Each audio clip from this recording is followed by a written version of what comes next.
বিধানসভাৰ মজিয়াত বিধায়ক ৰূপজ্যোতি কুৰ্মীৰ অভব্য আচৰণ নাজিৰাত কংগ্ৰেছৰ প্ৰতিবাদ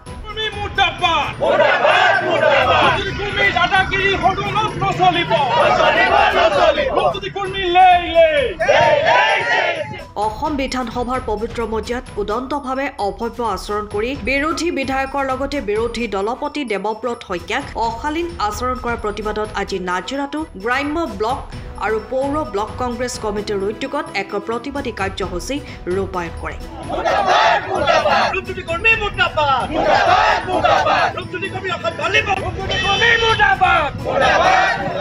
নাজিৰা নগৰৰ মাজমজিয়াস্থ ৰাজীৱ ভৱনৰ সন্মুখত শতাধিক কংগ্ৰেছ কৰ্মীয়ে অংশ লৈ বিধায়ক ৰূপজ্যোতি কুৰ্মীৰ অসভ্যালি নচলিব, বিজেপিৰ দাদাগিৰি বন্ধ কৰক, কুকুৰ পাগল হোৱা দেখিছো, ছাগলী পাগল হোৱা দেখা নাই আদি শ্লোগান দি উত্তাল প্ৰতিবাদ সাব্যস্ত কৰে।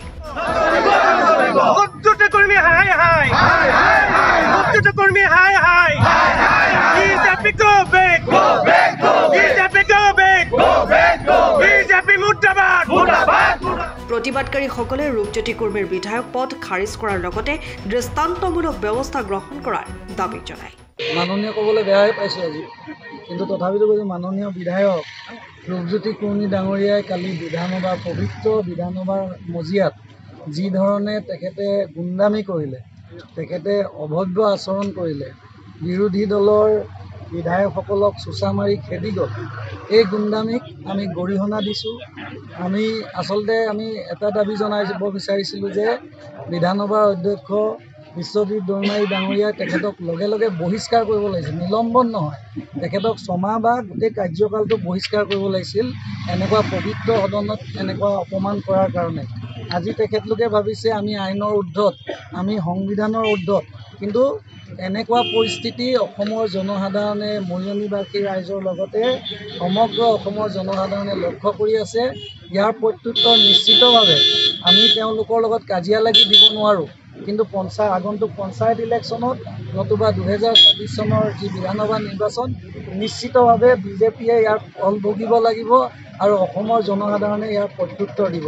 আচল কথা হ'ল আমাৰ ৰাহুল গান্ধী ডাঙৰীয়াই এনেই কৈ থকা নাই যে সংবিধান খতৰে মে, আৰু বিজেপিৰ দিনত সঁচাকৈ সংবিধান খাতৰাত আছে, কাৰণ সিদিনা এজন মাননীয় সাংসদক তেওঁলোকে আক্ৰমণ কৰিছে আৰু এই আক্ৰমণ কৰাৰ পাছত অসম চৰকাৰে কোনো ধৰণৰ ব্যৱস্থা অপৰাধীৰ ওপৰত নল'লে।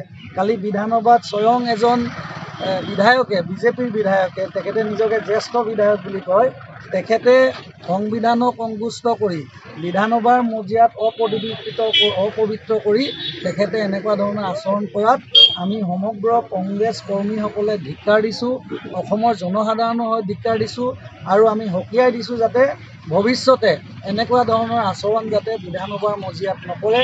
আৰু আমি বিশ্বজিৎ দৈমাৰীৰ লগতে মুখ্যমন্ত্ৰী ডাঙৰীয়াক আমি আহ্বান জনাইছোঁ, দাবী জনাইছোঁ যে তেখেতক অনতিপলমে বিধানসভাৰ সদস্য পদৰ পৰা তেখেতক বৰ্খাস্ত কৰক। সেয়া আমি দাবী জনাইছোঁ। পুনৰবাৰ আমি সকলোৱে এই কুকাণ্ডক আমি তীব্ৰ ভাষাৰে গৰিহণা জনাইছোঁ। সদনখন হৈছে আমাৰ ৰাজ্যখনৰ আটাইতকৈ সন্মানীয় এটা অনুষ্ঠান।